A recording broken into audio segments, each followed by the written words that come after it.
You are listening to the Sports Bar on talkSPORT. Me, Gemini, and Jason Cundy. You want to talk about Tottenham's Thomas Frank or Liverpool's ex-player Trent Alexander-Arnold learning fluent Spanish in the space of a month? Yeah, don't look like it. You can give us a call 03717 223344. But we have got a superstar in the studio with us, joining us now. International DJ Joel Corry is in the building. All right, Joel. Yes, boy. He's here. He is. It's an honour to be here. Thank you. I don't know how we've dragged you in here. So in the summer, right, when it gets to the summer, there's no football on. Me and Cundy sit down, we go, right, who can we get in over the summer because it's tough, there's not much football to talk about. Let's go through the phone book. And he goes, I got Joel Corry's number. I'll give him a message. I'm like, what? I mean, Cundy, how do you even know Well, Joel? I'll let Joel explain the story. Oh, mate, it's a mad one, isn't it? Yeah, we're out in Ibiza, right? No, don't tell that story. No, not that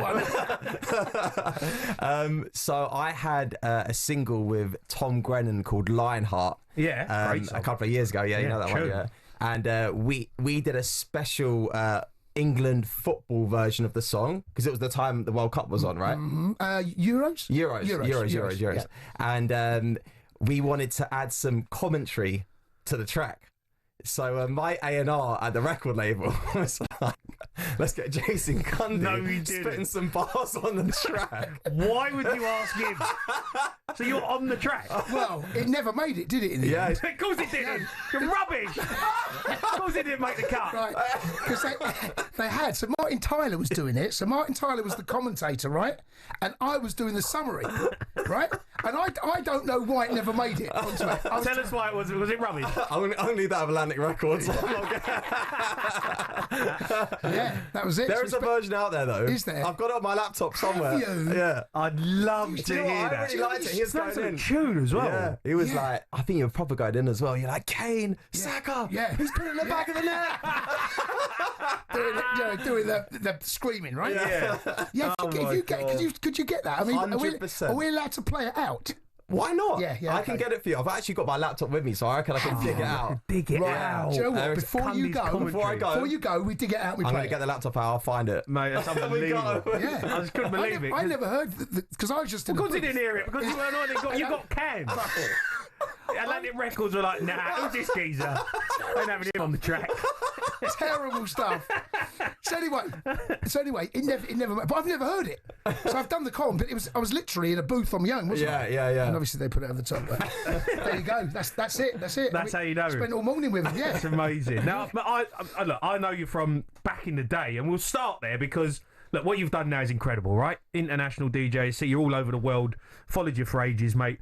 I remember when you DJ'd at Sheesh, Chigwell, and from there you've just become, superstar. It's unbelievable. Talk us through that. Oh, thank you, man. Yeah, good times though. Yeah. On a Wednesday night, used to go off, didn't it? And Rock Wednesdays used to go off in the upstairs. No, it's been an amazing journey. I've been DJing since I was a teenager, so my dream was always to tour around the world, DJ at the biggest festivals, biggest clubs, release my own music, and I just worked at it for years and years and years, and finally in 2019, after honestly like over a decade of being on the circuit, I finally got my first breakthrough with my music, with my track Sorry. And that was like my thanks, man. That was like my first hit, and then since then it's just been like an unbelievable journey, and I'm so grateful for it, man. And I'm literally, I know it's a cliche, but I'm living my dream, mate. Yeah, literally. I've got to ask, like, it must be a bit like a footballer, right? You're waiting for the break, you're waiting for the moment, you're plugging away, you're doing the circuit, you're grafting, sitting in the resis, trying to get that break, getting someone to give you a chance. You're on loan at Sheesh, you're trying to get something, and all of a sudden, bang, you get the opportunity, and you just go with it, right? That's it, man. It was like years and years and years of just having this dream, and sometimes second guessing it, thinking like this is not really going to happen, but just plugging away, and that magic moment happened for me. How did it happen then? So what was the process from you doing that song Sorry, that someone decided this has got legs? How did that happen? Well, we put Sorry out, it was 2019, and we released Sorry in like the April of 2019, and at that point I wasn't signed to like a major record label. I was working with independent, and at the time I was on Kiss as a Kiss DJ. So I had a Thursday night show, and you know, I mean, I'm a bit of a hustler, innit? So I had my first night show at Kiss, but I kept sending the boss of Kiss the track. And I was like, oh, please give this one a chance. So I was sending him all my music. Yeah. And, you know, this is like the third or fourth song I'd sent him. And I kept emailing him going, oh, come on, mate, try this one out. And he eventually, like, said, you know what, I'm going to give this one a chance. And he added it to, like, the Kiss playlist. And then, you know, that was the start of the journey of that record breaking through. Yeah. But it was a slow builder. It was a slow burner. It got to the summer. Yeah. And at that point, people were catching on to it. And I could start to feel something was happening. Mm-hmm. And then it got played on Love Island.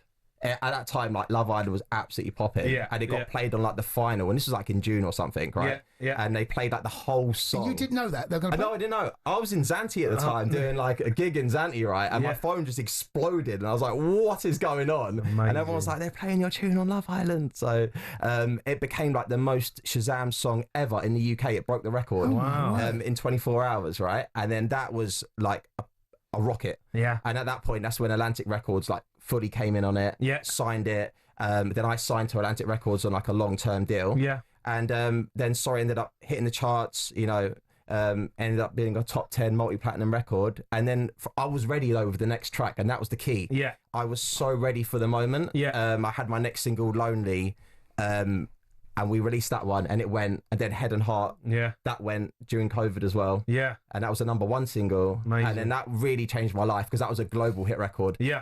Whether the other ones were kind of UK and Europe. Yeah. Like, Head and Heart was a big hit around the world, Australia, America.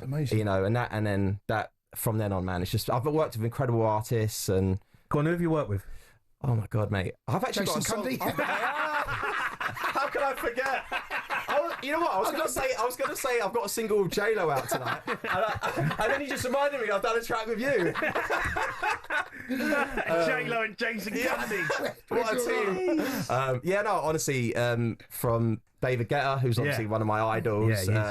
He's become a good friend of mine. I've done a few tracks with him. Yeah. Ray, Becky Hill, Charlie XCX. We talked about Tom Grennan earlier. MNEK. Yeah. You know, the list goes on. And amazing. That is astonishing, isn't it? To think where you were, and then all of a sudden you get that break, and then. Yeah. Can I ask you a question? So sorry. Did you have a video with it at the time, or did you make it after it popped? Right, so with the Sorry music video, I filmed it with my mate on his camcorder. And at that point, like, I didn't really have any backing. Like, it was me sort of, like, self-funding everything. So I was just going off on a win, just trying to do anything I could to break that record. And me and my mate, we flew to LA, and we just shot, like, a little thing around LA on his camcorder and stuck it on YouTube. And that was the music video. Wow. But you know what? That's one of my favourite ever music videos, because it came from the heart. Yeah. Like, that was literally bare bones, me and my mate, just with his camcorder, no money, just, you know, scraping it together, literally. Yeah. And I look back on that now and be like, unreal. So good. I mean, when you think you get that opportunity, and then bang. But as you said, you were ready. You were ready for the moment. That was the key, man. I'm so lucky when I look back now that I did wait until I was like 30 until I got my break. Yeah. Because I think if it happened to me when I was younger, when I was like in my 20s, I don't think I would have been ready. Yeah. But I was so ready because I wanted it so bad, and I'd been working towards that moment. That when it came, I was like, I've got the next song. Did you think you're matured as well in that sense, in terms of your music, in terms of how to handle pressure, how to handle being a star, right? Because you see a lot of them struggle. And look where you ended up. This is the biggest gig I've ever had. No, I'd done like over 10 years of DJing as a resident DJ on the circuit. Yeah. And I'd been, you know, had residencies in the party islands like Magaluf, Zante, Malia. I'd done all that for years. Yeah. So I'd gone through that process of being a resident DJ and touring. Yeah. And so when it did happen and the music really exploded, I had all those years behind me on the road as a DJ and as a performer, and like my confidence and believing in myself, I was ready for the moment, man. Yeah. I see videos all the time, but you obviously festivals and that now. You was in Washington the other day. It looks like there's 100,000 people. Oh mate, it's crazy when you're on those big ones. You look out, it's like a sea of ants. It's endless and it's unbelievable. I mean, like, being a footballer is obviously our greatest thing that we've ever done. But I always sit there and think, if you're up there on your own, like a star DJ or performer, and you're standing there and on your, and then people go mad to your track. Yeah, it can't be a best. It's the best feeling in the world, man. It really is. That's what it's all for. It's for those moments. So I'm guessing you're a bit picky about your jobs now. You're not down certain bars, right?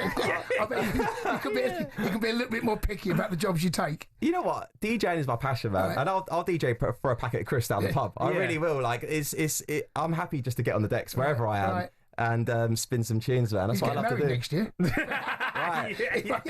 Come down everybody. Let's get a date in the diary. Oh God, yeah. Look, we've got loads to talk to you about. We're going to talk to you about Ibiza. You've done a residency at Ibiza Rocks, but you're moving on. You're doing a few things with Ushuaia, which is incredible. One of my favourite, if not my favourite place ever. You are also an Arsenal fan, right? Yes, correct. Oh dear. So I mean, Chelsea and Spurs in here. Spot the odd one. Yeah, you're going to get it. You're going to get it. We've got to talk to you a bit about Arsenal, but loads to go. If you've got a question for Joel as well, you can text us in 81089. We'll ask him a couple of questions. Our very own man Moose as well. He's got a video that we're going to play out in a bit. We're going to ask you if you even know him, but maybe you do. But get your calls in. You want to talk to Joel? 03717 22 3344. Absolute tune, isn't it? Absolute tune. You are listening to the Sports Bar on talkSPORT. Me, Jamie Hara and Jason Cundy. Still to come, we want your calls on Trent Alexander-Arnold's press conference. We've also got a bit of Spurs chat. Thomas Frank has joined. Spurs fans will want to hear from you. But it was Joel's birthday this week, and we got a very special message from one of our own. If you're watching on YouTube now, you can see the Moose's message to Joel on social media this week. Look at the Moose there. Oh, look. I love him. He's a good lad, Moosey. Do you even know the Moose? Yeah, of course, man. He's his daughter comes to a lot of my gigs, and he does as well. So I always get them backstage, and he loves a little rave up. I don't think he does. The Moose, he's my friend. Fair play to him. He's a good lad. But so you listen to talkSPORT a lot then? Yeah, I listen to talkSPORT a lot, and I actually met the Moose when I did Soccer Aid. Yeah, because he was covering it, and that's when I first met him, and then stayed in touch with him. Right, okay. But yeah, talkSPORT, I've been listening to since that for years, man. Wow. Years and years and years. Listen to me and you talk garbage. Absolute garbage. Look, I'll ask you about Arsenal. I know you're all over the world and it's hard to keep on top of it, but they had a bit of a disaster last season, didn't you? I don't know. Finished in second. Second, mate. Second, no trophy. Yeah, I know. But I don't know. I wouldn't say it was a disaster. Disaster, mate. You think? Oh, you would say that though, innit? Spurs had a disaster, mate. You wriggled out of it. Yeah, Champions League football. You wriggled. I said biggest to him, team in London. Here's what they've done. They broke in the back door. The back door was open. They ran in and they nicked the Europa League. Yeah. That's what they did. Nicked it. Didn't win it. You nicked it. Yeah. I mean, look, with Arteta, do you think he's the man that can actually? I actually do. Like, I think a few more things need to fall into place. Yeah. Definitely need to get a new striker next season. Yeah. It's just I always feel about Arsenal in recent years. It's the mentality that lets them down right at the end. Yeah. So I just, I don't know how to fix that. But obviously strengthen the squad a little bit. But if they could just get it over the line, that's what they always seem to be missing. Strikers. It feels that that's, and also Thomas Partey's left, right? Yeah. Zubimendi, there's talks about him coming in. Mm-hmm. I don't know whether you probably don't need a left back. Lewis Skelly has been outrageous, hasn't he? He's been a revelation. That kid. They're going in for the Benjamin guy from Sesko. Sesko, yeah. I think he'll be a good signing, proper striker. Yeah. I mean, look, they're there or thereabouts, aren't they? But no, they're not a million miles away. But they're just Arsenal, aren't they? What do you think about new manager? I think Thomas Frank's a massive appointment for us. Yeah. I think he's really good. I think he deserves his chance, the opportunity to go in at a big club. He's done a great job at Brentford. I like his style of football. He's organised. I think Tottenham, look, some of the players ain't good enough. I think what Arteta's done at Arsenal is, one, brought in really good players, got them playing some good football, but he's also blooded some youngsters into the team, which is, that is gold dust to get young players like your Saka, Lewis Skelly's and that come through and you're like, oh my God, £100 million players. Spurs need a couple of them to come through. I don't know if we've got them, but I'm excited to see. Thomas Frank, right? He makes players better. You think about what he's done to Mbeumo, I know. And Vissa. Tony, when he was there. He makes players better. Yeah. And that's what Spurs, because they underachieved last year. Do you reckon he can make you a better player? Not now. Best thing, he might get on the track. As a Spurs fan then, are you happy that Andrew's gone? I wasn't like happy that he was gone.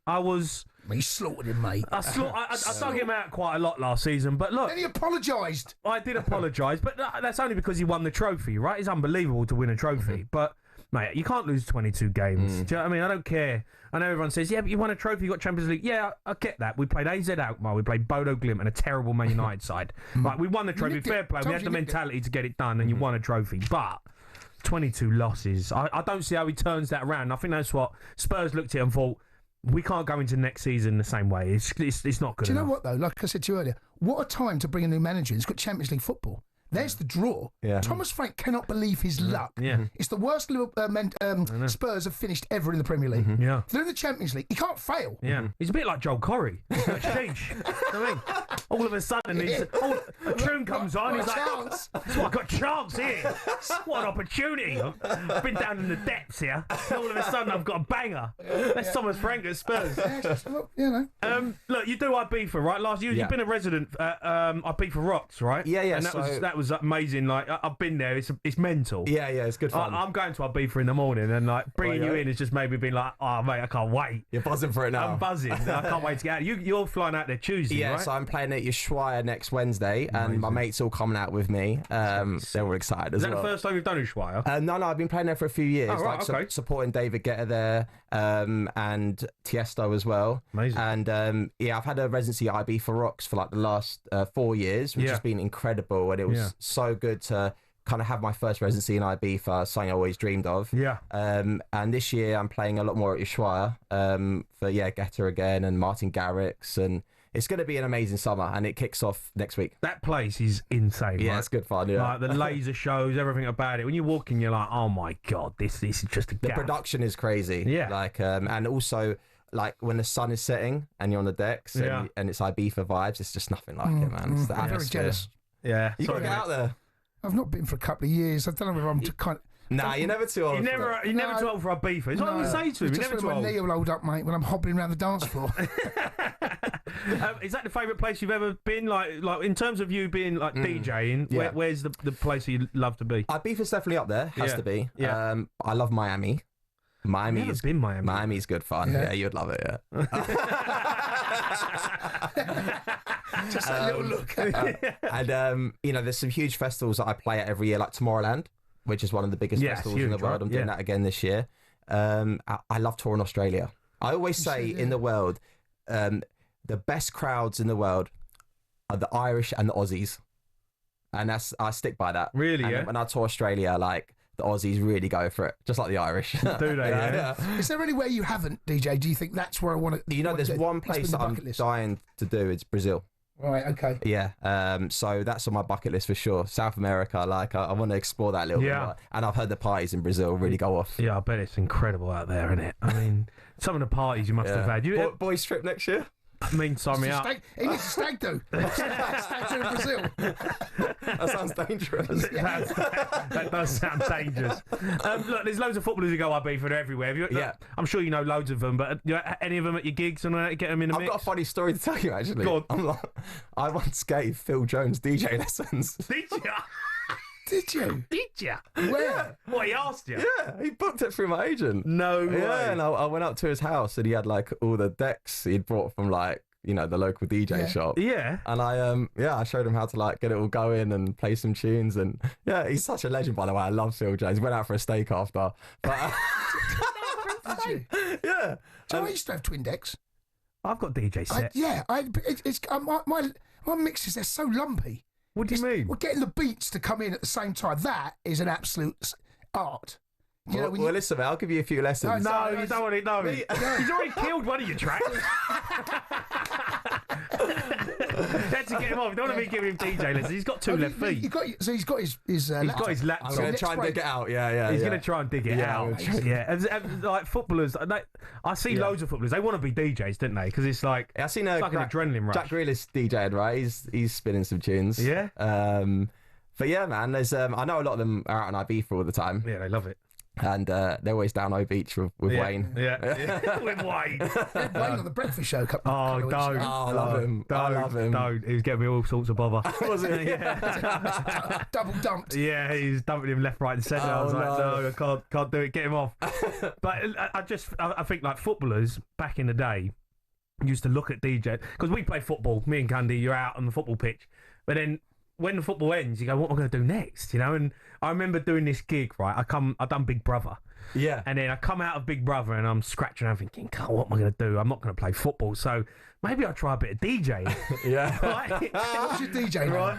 DJ Chunk. Chubster. DJ Chubster. And I walked, and this guy in Romford, right, said, I'll give you 500 quid, come down, do some tunes, right? And the only, like, I could mix a bit of house music, right? You know, like 124 beats per minute, you know, like, just roll it into the next tune, 4 or 5 minutes long, you know, like, just keep it simple, right? So I've walked into this bar, I'm thinking, right, I've got my tunes, got, you know, cola, you know, like camel fat, bit of camel fat, you know, keep it simple, bit of house, bit of music. I walk in there, it's only a hip hop bar, isn't it? Oh no. It's a hip hop bar. Oh no. Right, you get daggers thrown at you. So I go on the decks, right, and I'm stood there and I'm like, they are gonna hate these tunes. I have never seen a bar empty out as quick as I entered this gaff out. Had a shocker. I could not wait to get off. I could not wait. It was the one and only gig that I ever did. And I was like, never in a million years am I ever going to step up and do that again. Because I didn't have a clue how to do hip-hop music. Who's this geezer? What's he doing in here? He's playing cola, camel fat. I mean, I want to listen to Jay-Z and Eminem. I was like, what is going on? That must be a horrible feeling, right? Having a bit. Have you ever had a stinker? Oh, mate, I've had plenty of stinkers. I used to do all the sorts of gigs back in the day. Like, kind of what you're saying, like more like PAs, you know, when you're booked to do like a little DJ set. Yeah. Back in the day, I was doing like some TV stuff. I did a lot of those sort of dodgy gigs. But, you know, But, you know, they're all learning curves. Yeah. Yeah, because you do get some nights that are pretty rough. And they kind of knock you down a little bit. Yeah. But that's when you need to bounce back. What can you do that fails? What would you? I've walked into clubs before. I've been booked and there's not been a soul in there apart from the bar staff. That's not your fault, though, is it? Well, you feel like it is. Joel Corry's on the flyer. No one rocks up. You feel like it is, man, because obviously if you've been advertised to play there and you've driven up 3 hours up the M1 or whatever. There's no one in there. And there's no one in there. That's a bit of a slap in the face. And you know, I've had ones where the managers actually said, "What do you want to do?" Like, you know, just leave it. Like, take a few pictures of the bar staff. I've had that, man. And like I said to you, they hurt. Yeah. But looking back on them now, that's character building, man. Yeah. And every DJ has had those gigs. 100, like you just said, you've had one. Yeah. Well, yeah, it's the only one you've ever had. Put me on for life, mate. Yeah. Not every time he sits in that chair.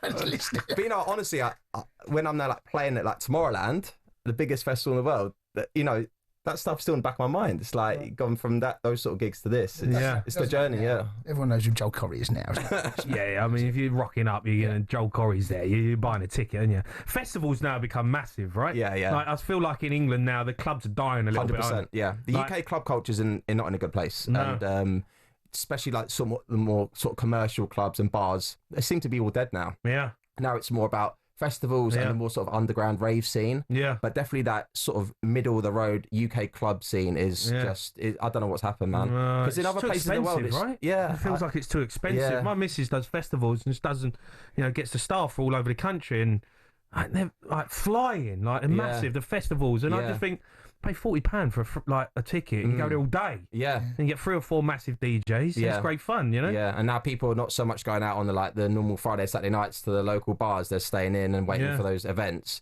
But it's different. Like when I play in America, I tour America a lot. Club scene is really popping over there. Oh, really? And it's just such a contrast. Yeah, it's crazy. Yeah. Like, festivals for me. I love a festival. Yeah. It's great fun. You go to a festival, it's brilliant, isn't it? You done Creamfields or? I have done Creamfields back in the day.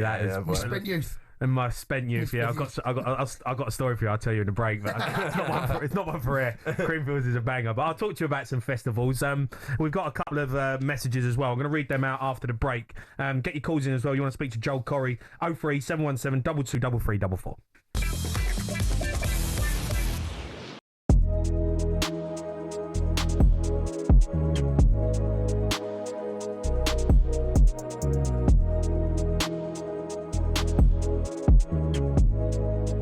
The Sports Bar with Jamie O'Hara and Jason Cundy. Monday to Thursday nights from 10 on AM, on DAB, via the talkSPORT app and on your smart speaker. talkSPORT.